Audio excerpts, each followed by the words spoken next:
গতকালকে বলছিলাম যে ক্লাব বিশ্বকাপ ২০২৫ এটা আপনার ব্রাজিল এবং কার্লো আনচেলত্তির জন্য অনেক বেশি ইম্পর্টেন্ট। আর ওইগুলোর কারণও বলছিলাম যে কি কারণে ব্রাজিল এবং কার্লো আনচেলত্তির জন্য বেশি ইম্পর্টেন্ট। সো দেখেন, ব্রাজিলের যে 4টা ক্লাব আছে, প্রথম ম্যাচে আপনার বোটাফোগো উইন হয়েছে 2-1 গোলে। পালমেইরাস আপনার পোর্তোর সাথে ড্র করছে। পোর্তো কিন্তু ইউরোপের মোটামুটি ভালো মানের একটা ক্লাব, পর্তুগালের ক্লাব। পালমেইরাস অনেক ভালো খেলছিল, অনেক অ্যাটাক করছিল, বাট পোর্তোর গোলকিপার ঠেকাই দিছে, অনেকগুলো সেভ দিছে।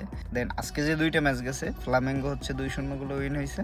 ফ্লুমিনেন্স বরুশিয়া ডর্টমুন্ডের সাথে ড্র করছে। ফ্লুমিনেন্স ছোট টিম হিসাবে যে ডিফেন্সিভ কইরা তারপর ড্র করছে এরকম না। বার্সেলোনা, রিয়াল মাদ্রিদ, তারপর ইউরোপিয়ান যে ভালো ভালো ক্লাবগুলো যে বরুশিয়া ডর্টমুন্ডের সাথে যেরকম প্রতিযোগিতা কইরা তারপর খেলছে। বরুশিয়া ডর্টমুন্ডের গোলকিপার কোবেল 5-6টা সেভ দিছে, দারুণ। এই কারণে ম্যাচটা ড্র হয়েছে, নাইলে ম্যাচটা ফ্লুমিনেন্স বের করে নিয়েছিল। ফ্লুমিনেন্সের যে অ্যাটাকাররা ব্রাজিল, আর্জেন্টিনা, উরুগুয়ে এরকম মিক্স আমেরিকান প্লেয়ার আছে, তো ব্রাজিলের বেশি।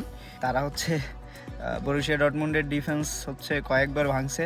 তারপর কয়েকটা লং রেঞ্জ ট্রাই করছে, যেখানে কোবেল সেভ দিছে, দারুণ। আর একটা বিষয় যদি দেখেন যে ফ্লুমিনেন্সের রক্ষণভাগ, গতকাল কি বলছিলাম যে কার্লো থিয়াগো সিলভারে ডাকলেও ডাকতে পারে।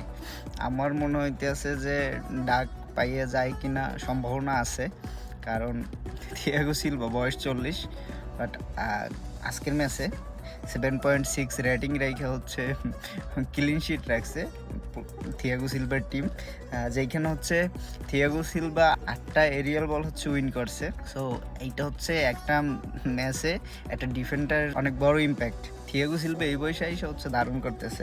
বরুশিয়া ডর্টমুন্ড ইউরোপের কিন্তু 5-6টা টিমের মধ্যে টপ লেভেলে আছে। সেই টিমের সাথে ফ্লুমিনেন্স ড্র করছে। ফ্লুমিনেন্স যে সিলভা একাই ভালো খেলছে তা না, ফ্লুমিনেন্সের সবাই মোটামুটি ভালো খেলছে। সেখানে ডিফেন্সে আপনার থিয়াগো সিলভার ইম্প্যাক্টটা অসাধারণ ছিল, যেহেতু এই টিমের মধ্যে সবথেকে অভিজ্ঞ প্লেয়ারই থিয়াগো সিলভা। সো এই কথা বলার কারণ গতকালকে বলছিলাম যে কার্লো আনচেলত্তি থিয়াগো সিলভারে ডাকতে পারে, বাট আজকের ম্যাচটা দেখে মনে হয়েছে যে এইরকম কিছু ঘটতেও পারে, সম্ভাবনা আছে। এখনো বাকি সামনে অনেকগুলো ম্যাচ আছে। বরুশিয়ার সাথে ড্র করছে ফ্লুমিনেন্স, এটা ভালো একটা ব্যাপার। আর ড্র তো করছে, তাও ভালো খেলে ড্র করছে।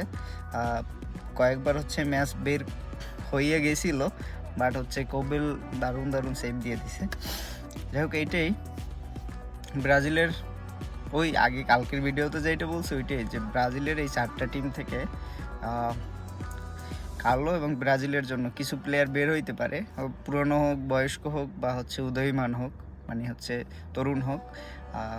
সম্ভাবনা আছে যদি ক্লাবগুলো ভালো করে, যেভাবে খেলতেছে, যদি একটু ভালো করে, তাইলে কিছু প্লেয়ার সামনে ব্রাজিলের যে নেক্সট কল আপ আছে, ওই কল আপে আমরা দেখতেও পারি।